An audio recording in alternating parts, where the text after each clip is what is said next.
help you explore. Thank you so much. I appreciate that. Okay, let's start the parasha. Quite a few beautiful ideas on the parasha. This parasha, Kedoshim, has within it most of the halachot, most of the laws when it comes to Ben Adam L'Chaveru, how we treat each other. We mentioned that yesterday. There's a big question when it comes to Kedoshim, because the Torah says that Moshe Rabbeinu had to speak to all the Jewish people and say, Daber el kol adat b'nei Yisrael, speak to all the Jewish people, v'amart alhem, and say to them, Kedoshim tihiyu, you should be kadosh. What does that mean, you should be kadosh? What is that? Is that like nice advice? Is that halacha? What precisely is this idea of being kadosh? What are you meant to do? I don't know, walk around with a sign saying, I am holy? What exactly is this mitzvah? Or is it a mitzvah? That's a good question. Is this one of the 613 mitzvot? So here we come upon a very, very famous machloket between Rashi and the Ramban, Nachmanides, about this particular mitzvah. Rashi is going to give his interpretation. The Ramban is going to give his. The end result is going to be, I'm just jumping right to the end, that Rashi is going to say that this is a result of doing other mitzvot. The Ramban is going to say that it is its own mitzvah, its own one of the 613 mitzvot, Tariag mitzvot. Let's figure this out. So what exactly does this mean? So Rashi says there is a idea of being holy that the Torah is telling you to do. How do you do it? When you separate yourself from averot. When you stay away from things you're not meant to do, by doing what you're meant to do, right, basically, and staying away from, forbidden relationships and foods and other things, you become kadosh. So it's not its own mitzvah, it's a result of doing the other mitzvah. You behave yourself, you're a good little Jewish boy, a good little Jewish girl, you become kadosh. That's the result. It's not its own mitzvah. It's not passive. It takes effect passively, just by staying away from avirot. That's Rashi. The Ramban, Nachmanides, says, no. That doesn't make sense to me, he says. That doesn't make you kadosh by staying away from sins. That makes you Jewish. Right? That's what you're meant to do. The whole Torah is basically do mitzvot, which are positive, stay away from mitzvot that are negative, so that doesn't make sense. That cannot be what the Torah is telling us. It can't just be the result of your action. So he says very, very famously, a very, very famous treatise of the Ramban, and he says, I tell you what this is. This is not a directive to stay away from things that are forbidden. It's actually a directive, the exact opposite, a 180-degree turn, to stay away from things that are permitted. Stay away from things that are permitted. What does that mean? What do you mean permitted? Things you're allowed to do. What am I allowed to do?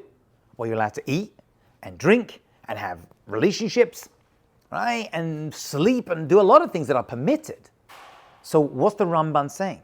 So he says that there is an obligation, and it's its own mitzvah, to contract the amount of physical pleasures you enjoy in this world.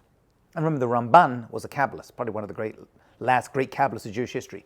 When you stay away from things that are mutalacha, which are permitted to you, every time you're able to moderate your behavior, your eating, your drinking, your relationships, or whatever it is, you have fulfilled the mitzvah of Kedoshim to you. So can you see that Rashi and the Ramban come from two different sides? Rashi says stay away from things that are forbidden, and the Ramban says stay away from things that are permitted. That's how to do it. And then he carries on and says something very, very interesting. He says that it's possible to be a naval b'reshut Torah. You heard this expression before? Very fascinating. A naval is a nevela is actually a dead animal, but it's a general expression of being a gross thing, because, dead animals on the side of the street are gross. So a person can be a naval, a disgusting person, b'reshut HaTorah, with the permission of the Torah. What does that mean? How can you be a disgusting person with the permission of the Torah? If the Torah permits it, that doesn't make you disgusting. So he says, actually you can. And what's that? He says a person can follow the rules of the Torah to the letter of the law and do everything exactly as they're meant to do, stay away from that and do this, and still be a gross individual. How is that? By living a life of excess, too much of anything. So for example, right, let's say a person has a pizza, wants pizza for lunch, right? And the pizza is extremely kosher. The cheese has been blessed by holy Jewish women when they blessed the cows and they milked them, I don't know, and the source came from only the kosherest factory in the entire world, and the dough was blessed by Kohanim in the land of Israel and walked around Yerushalayim, and everything about this fantastic pizza is fantastically kosher, and the person does exactly what it's due. He makes all the correct barachot and has all the correct kavanot, intentions when he says it. According to the Torah, he's doing something fantastic. And then, says the Ramban, he eats 10 slices. What's he done? He's over on this mitzvah of kadoshim to you. Don't overdo it. He's not moderated his physical desires. And this, says the Ramban, is his own mitzvah when he's able to limit the amount of physical pleasure he's able to take in this world. He has fulfilled this mitzvah of kedoshim tihiyu. And that's really a very famous, the Kabbalists are very into this, right? Able to curtail and channel. Now, physical desires are good. He's not saying they're bad. In Judaism, we say physicality is good, right? I mean, as I always point out, how many fast days do we have in the Jewish year? 6 fast days. If you work it out, we have around 80 feasting days. So we're leaning towards the eating. But even the Vilna Gaon says, even though we have those mitzvah days to eat, right? You have all the Shabbatot and all the Chagim and all the Hilulus and all the other stuff we do. Even then, you have to moderate. These are not excuses for excesses. You still have to moderate your behaviors, and that, he says, is a mitzvah. What mitzvah, says the Ramban? Kadoshim tiyu.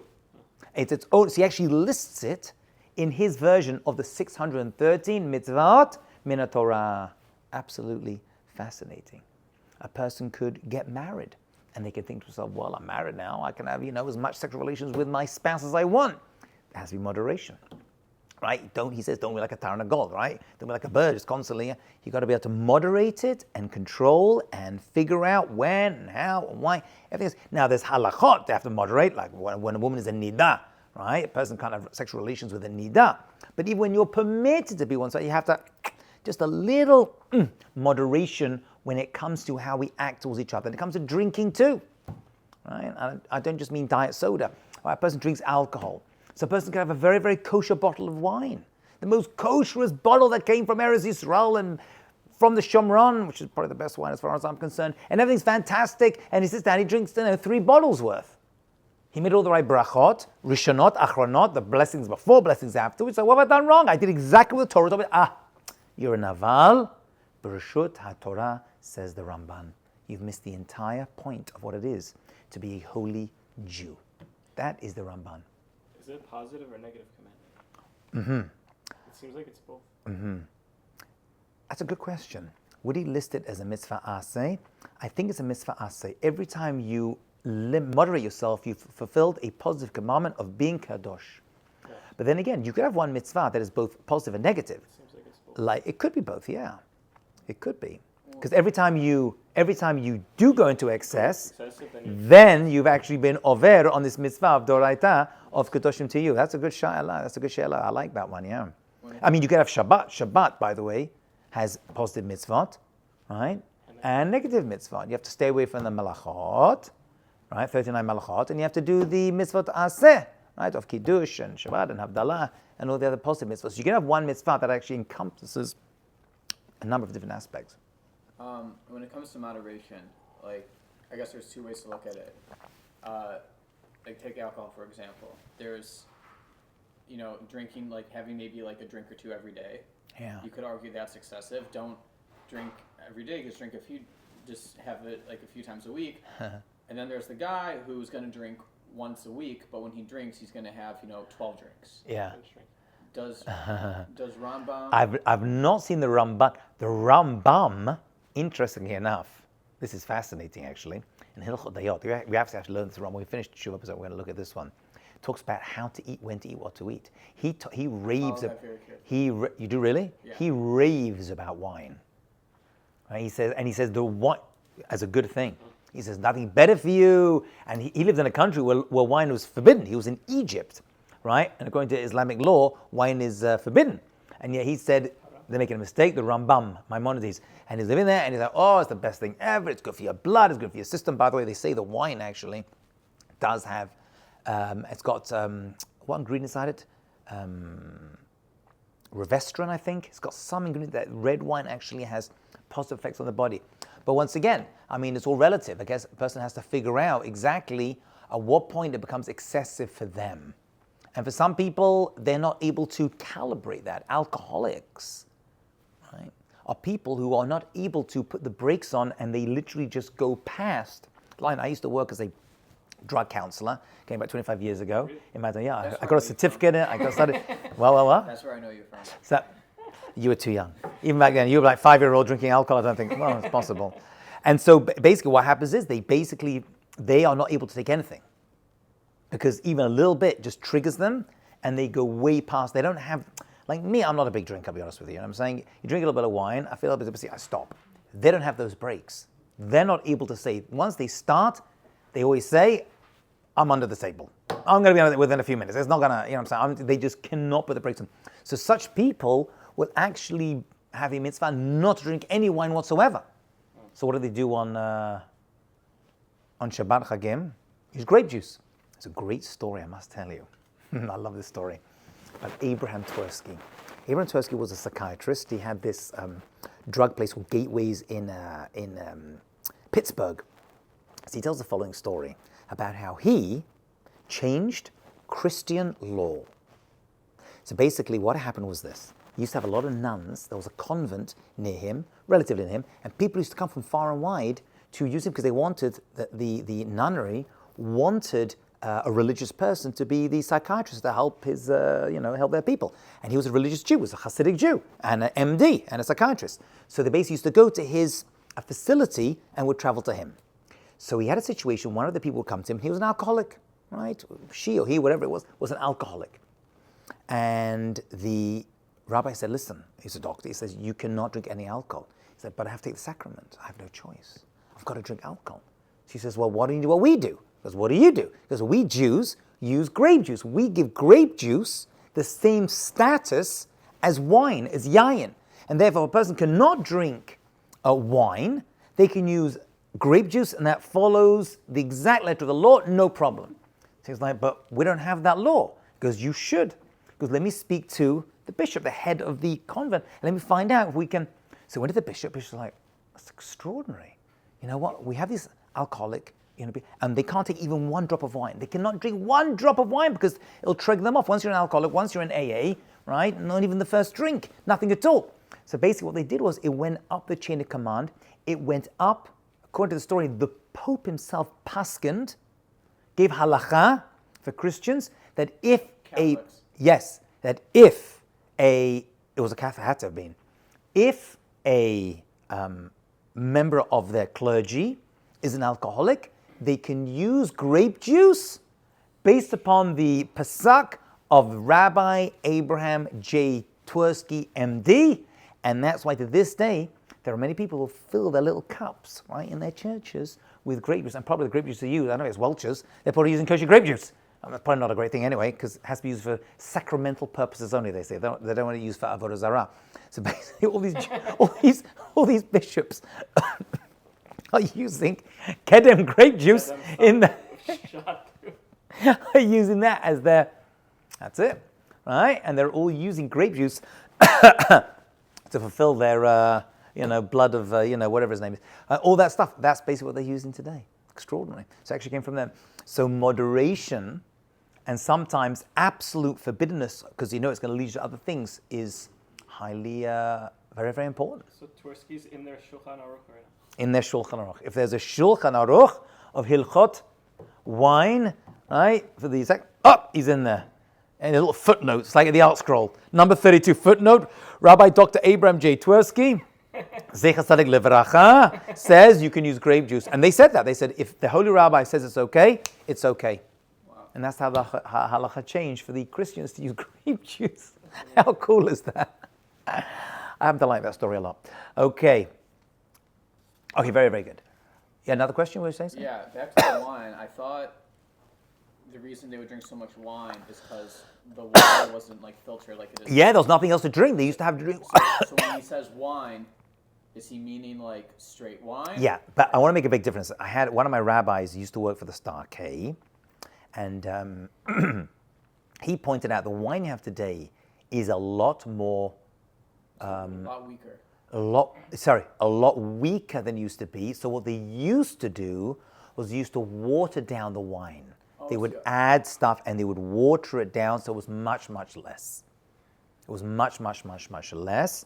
Although other drugs have become a lot more potent, another discussion. But wine has, right, so they used to water it down a lot. They would add stuff to it in order to make it not so. But when they had a meal, they weren't like we're sitting and like drinking, water and diet sodas or whatever, sodas.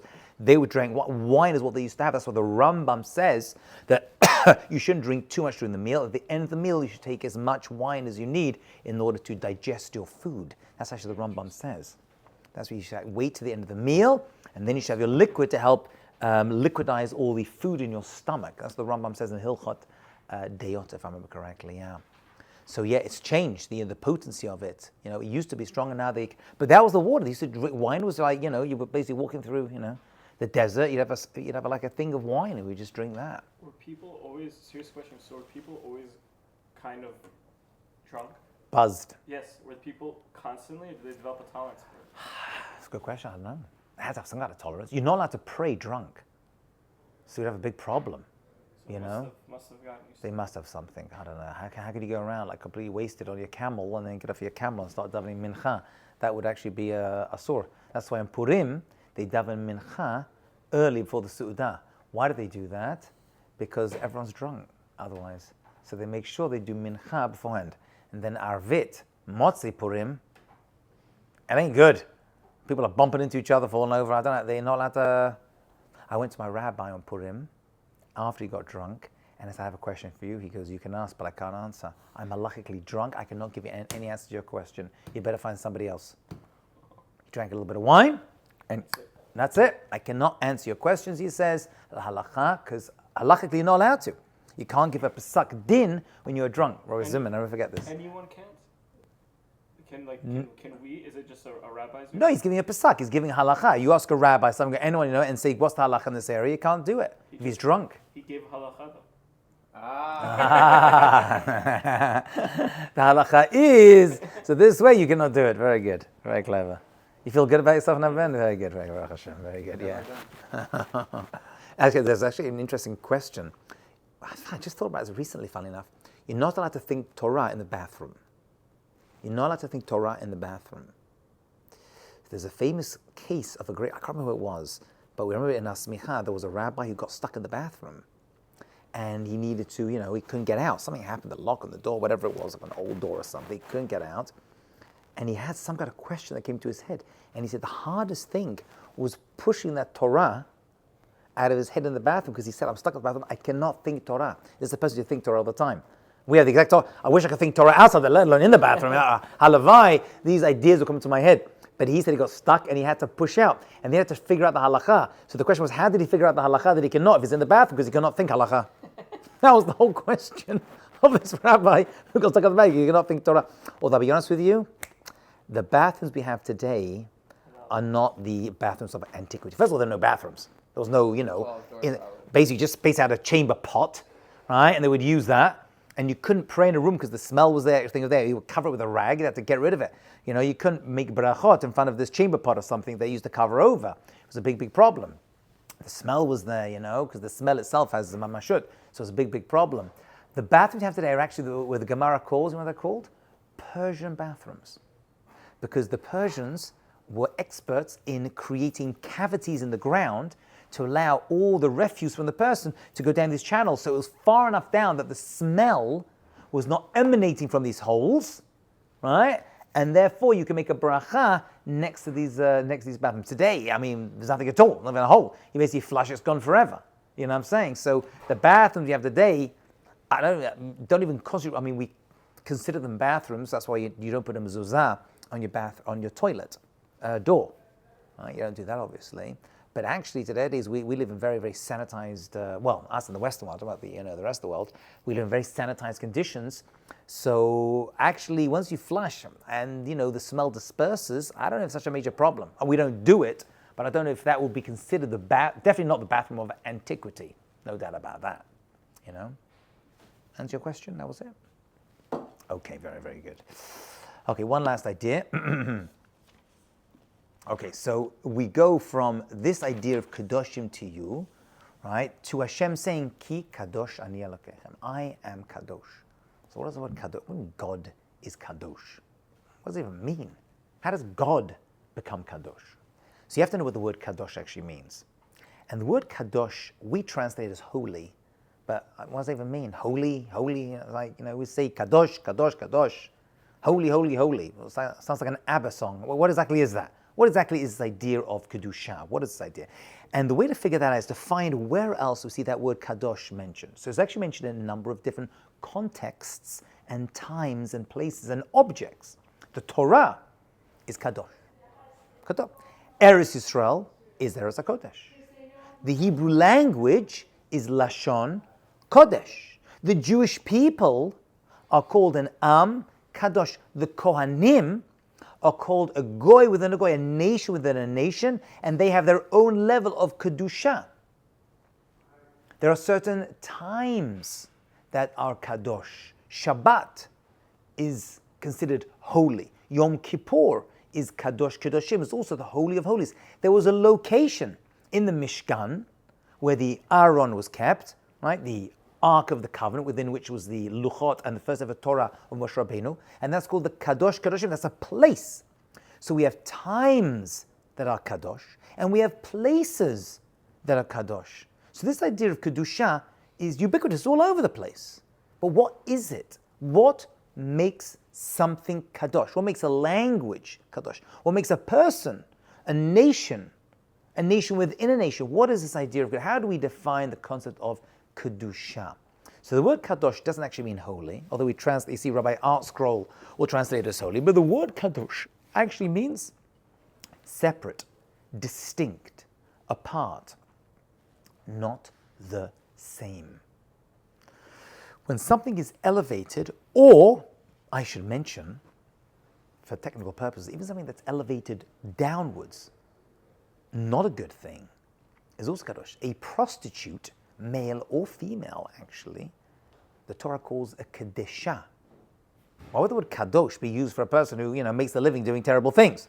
And the answer is because they have separated themselves for licentiousness, which is not a good thing, but a great word, right? When they've separated themselves, so the word Kadosh means separate, distinct. So when we use the word Kadosh, what we're actually referring to is that the Jewish people are separate, distinct, not the same.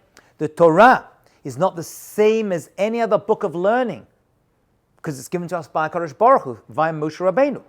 Eretz Yisrael is not like any other country. Every daled amot, every 4 steps you walk in Israel is a mitzvah. So the word kadosh is always going to mean separate, distinct, apart, potentially elevated, but not necessarily. It depends what you do with it. Shabbat is not like any other day of the week. The Jewish people are different from all other nations. The Kohanim are a goy within a goy who are Am Kadosh in and of themselves. They are also separate and distinct and elevated. The way they act, the way they talk. When you have something that's separate, and HaKadosh Baruch Hu is the out. That's why he says, I am Kadosh. It's like, follow me, says Hashem. I am Kadosh. I am separate, distinct, apart, elevated. You can do the same. By following these laws of Rashi, the Ramban, right, whether you stay away from things that are permitted or things that are forbidden, that's how you find Kedusha.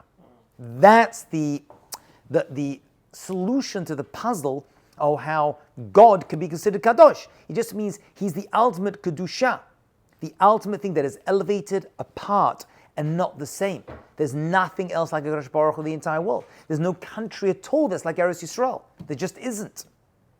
The Kedusha of Eretz Yisrael is highly elevated over every other country, which is why when a person moves to Israel, they are making aliyah. When they leave, we know this from the spies, it's considered a yurida. You go down in Kedusha, right? Because Eretz Yisrael is considered higher. It's actually a big machloket. What does it mean Eretz Yisrael is higher than all other lands? That's what the Gemara says, a very famous Gemara. So the Mefarshim say that the world is like an apple, like a tapuach. Right? That's what the commentators say. And they say that it's arbitrary where you put Eretz Yisrael, because it's like an apple. And therefore we say actually the world is, if you want to look at the world, we know we look at the globe in a certain way, but the globe is functioned and formed in a way that Eretz Yisrael is on top. So when you go to Israel, you're literally going up towards Eretz Yisrael. The Maral says no, it's not a physical, geographical placement that makes Israel kadosh. It's a spiritual one. When you go to Israel, where you are, you're going up spiritually, and therefore that is the aliyah that you are making when you go. That's why you go to Yerushalayim, you're oleh l'regel. You're going up to Yerushalayim on the Jewish holidays. Yerushalayim is seen as the highest point in Eretz Yisrael. It's not actually. There's much higher points geographically, right? Topographically, whatever it is, right?